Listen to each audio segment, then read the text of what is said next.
Trades. The academic workload is very heavy, so he's going to be focusing on those academics for the time being, and I'll rejoin us at a later date. And then Damian Collins, you saw injured his shoulder in the game on Saturday. I thought showed incredible toughness. Came back in, had a phenomenal performance, 22 points, 8 of 10 from the floor. Shoulder sore, but with his toughness, I expect he'll be ready to go tomorrow.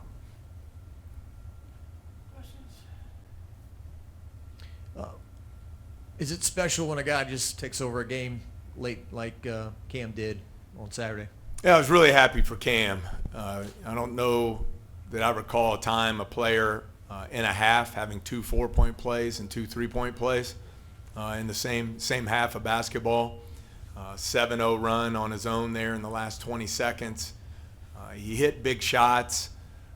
The first 4-point play was huge. We were down 6, and Rob Miller got a big rebound, outlet to Mike Williams, and we kicked ahead, and Cam knocked that one down to hit the 4-point play there down 5.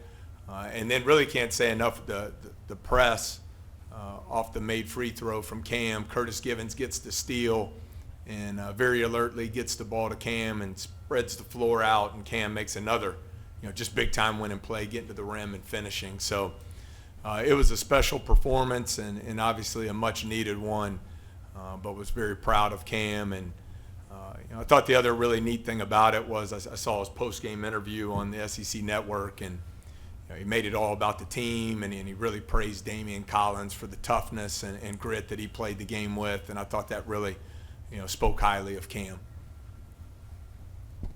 It's a two-part question, but what impact does Cam bring to the team, especially as a leader? Well, I think it starts with his work ethic. Cam's a guy who came here, shot 30% from 3 a year ago, averaged 15 points a game, but it wasn't necessarily as efficient as he would have liked. And I think from the day he got here in the early summer, he's a guy who's lived in the gym every morning. He's really invested a lot of time in his game and set a great example for how to work on an individual basis. And I think you've seen the results of his elite three-point shooting. And then I thought just his competitive spirit really shined through on Saturday. He's been the guy consistently in times of need. What effect does that have on the team on the court and in the locker room? I'm sorry. Can you repeat the first part? I'm sorry. He's just been the guy consistently in times of need, but what effect does that have on the team on the court and in the locker room? Well, I think on the court, it helps space the floor for us as consistently as he has shot the ball from the perimeter. And then I think, he continues to get better. He's at the top of everyone's scouting report, so he's faced a lot of different defensive coverages. And I think you see him getting better in his movement without the ball. He got a couple threes in the second half, just flying off stagger screens. And I think that impact that he has from a work ethic standpoint and a competitiveness, we hope will be contagious as we come down the home stretch here. I know you guys were kind of forced into it there in the final 3 minutes, but the 5-guard lineup, was there anything that you liked about that maybe you'd want to continue to explore here over the last 5 or 6 games? I think it's difficult in this league with the size and physicality. We didn't really have a choice in the last 4 minutes, but I thought the guys handled it really well. The spacing was really good. It opened up some driving lanes for Cam. We also moved the ball really well. I think the big Mike Williams 3 at the top of the key came off some great execution and unselfishness. The challenge of it is the defensive rebounding that certainly has to be addressed there. So I don't know how much of the 5 guards you'll see, but I did think the 4-guard lineup was really efficient for us. The spacing on the floor was a lot better. We had our best three-point shooting night of the year. 15 assists, only 9 turnovers. I thought it was really effective for us. You mentioned the resiliency, and just what is kind of breaking the glass here do for a team that's had to fight and will have to continue to fight? I guess to give them, a reward here in the middle of all this. Yeah, Michael, I think you hope there's confidence and belief that comes from it when you stay the course. Obviously, it's been very challenging. Some tough losses. string together some losses. How do you respond? How do you handle that? And then to be in a late game situation where the execution by our players was just elite. I hope gets them confidence as we go into the final third of conference play. Will Victorious Miller start, as well as, I guess, what have you seen in terms of his growth, I guess, this later in the SEC season? Yeah, we'll see how practice and shoot around goes going in. As we go down the stretch, I'm not set on any one lineup, but I thought he brought a lot to the table on Saturday, and I thought it was a product of how he practiced during the week. I thought his energy and his effort was really good. I thought you saw his ability to make plays off the dribble with the four-guard attack, the floor being spaced. In the first half of the game, TJ, we got really good shots. We just didn't shoot it well. And then second half, I thought we stuck to the plan and continued to make the right plays. And Victorious was a big part of that. It led to 59% from the floor. We were 7 of 13 from three. The execution was the best we've had in a half there in league play, and I thought he was a big part of it. There was a report about 30 minutes ago that the administration is going to be really backing you guys, I guess, this offseason as you look ahead to build this program going forward. Just curious if you felt that, even amidst some of these struggles, that you're going to be getting some more help, I guess, in that respect, and just kind of maybe your thoughts on that going forward. Yeah, Glenn, I haven't looked long-term future. I've been just so dialed in to how do we help our players navigate some of these challenging times that we've been in. How do we keep getting better as a team, and how do we find ways to win games? But I've always been incredibly appreciative of the support that I've received here. It's an absolute honor and privilege to get to coach at a place like LSU with the tradition, the history, the star power over the years in all sports. And so we're going to continue to fight every day and keep working to get better. I love the recruiting class we were able to sign in the early period, and we all know the importance of the transfer portal as you look at college athletics here in 2025. You mentioned Damian, and as did Cam. I understand that injury is something that he has had to deal with over a number of times. So just could you speak to the grit, I guess, that in the position that he plays, having to deal with that and the explosiveness that he plays with through it? Yeah, I think I'll try and give you the short version, but last year he suffered the torn labrum and had that surgically repaired in the offseason. I thought Damian had a phenomenal offseason, really got better, got off to a great start, and then in the Pittsburgh game dislocates his shoulder. It's slipped. It had nothing to do with the surgery. It was a new injury, and he's just battled through. He easily could have shut it down, but I think it's popped out 3 or 4 times now. I just have such admiration for his toughness and his competitiveness to keep coming back and keep responding. And so it was great. He had a lot of family there on Saturday to see him play so well and make such high-level plays. Not only around the rim, but he hit some big shots for us in the second half. And just continues to battle through, and I expect tomorrow will be no different. I think I missed it. What was Fountain's? Was he ill or? He had an illness. Okay. He was an illness on Saturday, Right. And we're talking. Wasn't on the injury. Went through shoot around. Happened in the early afternoon before the game. Corey Chest was a back that flared up on him during warm-ups. And Trey Dez was not hurt? He was not. Right, okay. And have you always been of the belief not to call a timeout? I think that happened at Central Florida, and then with 8 seconds after the turnover, a lot of coaches would have called timeout, but it seemed to work for you. Yeah, I think, Lynn, every situation's different.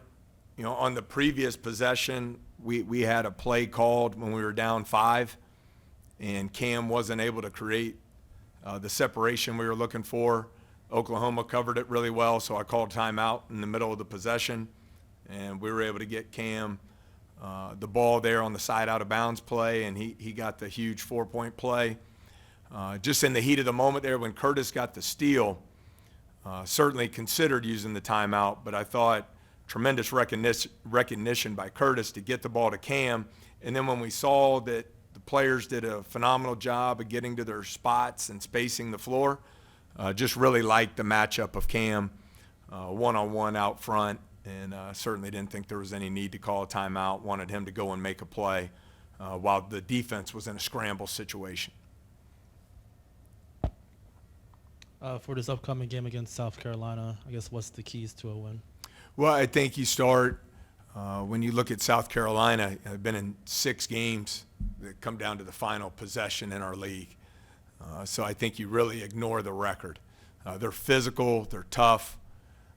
Colin Murray-Broyles is an NBA draft pick at the forward position, incredible skill set and physicality. Pringle, who was a part of Alabama's Final Four team, started a lot of games on that Final Four team, provides great physicality and offensive rebounding in the front court. So I think you start there with the rebounding. Their ability to get second shot opportunities is highly concerning for us going in.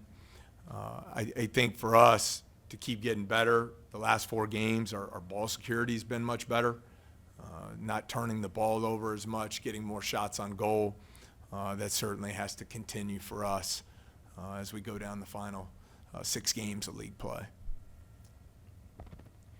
Coach, is the football-basketball combo, is it just too difficult for somebody to pull off? Or, I mean, never say never, but I would say never say never. It's my first time ever with a player doing it at the same time.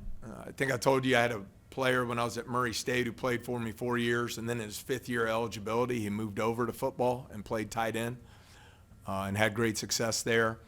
But I can't imagine the time demand, from the football off-season training program. The thing have been really impressed with Tradez to come in the middle of the year and not know any terminology, any ball screen coverage, side out of bounds under. I can go down all the list of things that he's been learning in short order. I think it's a lot on his plate, and has a heavy academic workload this semester. So I think it, in collaboration with Coach Kelly, it's just the best thing for him right now to put his attention there and lock in on the academic side. Just 2 questions, but from a coaching perspective, what would you say the most difficult obstacles that a players face when approaching a long-term recovery process for serious injuries? Yeah, I think it's the mindset, and Jalen Reed certainly is going through that right now, and have just been so impressed with him. He's got a great outlook on life and how he's going to attack his rehab, how he's handling the adversity of it. Always try and put it in perspective, for a guy who for 20 years has worked toward this goal. He gets off to a great start. He had an unbelievable offseason, and then to have it all taken away from you, not to mention having to go through a major surgery, and then the pain and process of the recovery. So I think it starts with the mindset, having a great support system around you, and really being able to see the big picture, which I'm just using Jalen as an example because we're doing it right now. I think he's done a phenomenal job there. And how are you supporting players such as Jalen with their journey to getting back on the court? Yeah, I think you got to just spend a lot of time. And I think it's really important that Jalen's a captain on our team, that he still understands he has great impact and value to this year's team, even though he can't be on the court with them. And then make sure they have the right positive outlook, that they're attacking the rehab on a daily basis, that there's no slippage off the court. When you have the game you love taken away from you, there can't be slippage in the academic world, that you stay the course and stay focused on the things that matter. And I've just been really impressed with how Jalen's attacking this process, and he'll come back better because of it.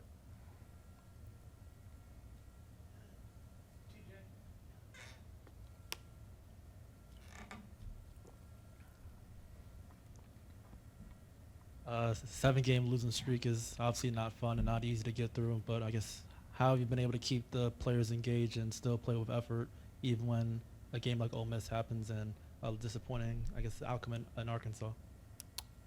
Yeah, TJ, it's hard. It's tough, very challenging.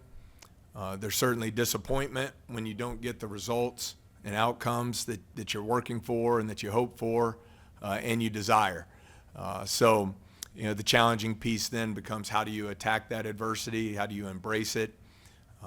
Get back to work. You're trying to find the right balance as a coach of we got to get better, and there's got to be accountability in these areas to improve, but we also have to maintain confidence and belief in each other. And so I would credit the players for Saturday's win. I think, coming to practice, showing up, despite not getting the results you want, focused on getting better, improving.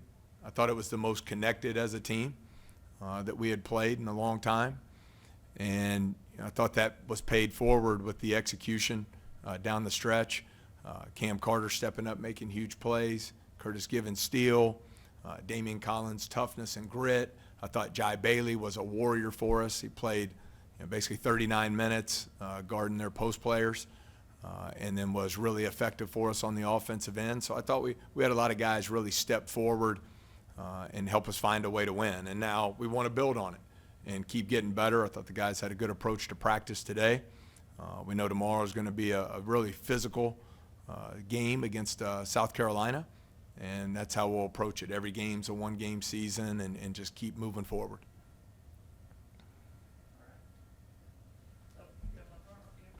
Does the instant adversity sometimes bring out the best in your team? Like, I think of, just sitting a couple of guys on the bench, not being able to play with a couple, and, other guys have to step up, and they did. Like, is that sometimes a lightning in a bottle type thing? There's probably something to be said for that, especially the timing of everything. We went from having 3 power forwards in about a 12-hour window to having 0. And so you just got to figure it out. And there's not a whole lot of time to overanalyze all of it. So I think maybe in a crazy way, maybe relaxed some players and allowed them just to go out and enjoy playing. I think that's one thing you have to be really careful of when you're not winning at the rate you want to win. It's easy to lose the joy and the love of the game that you feel. And so, in a crazy way, maybe relaxed us a little bit, allowed us to go out and play with more confidence.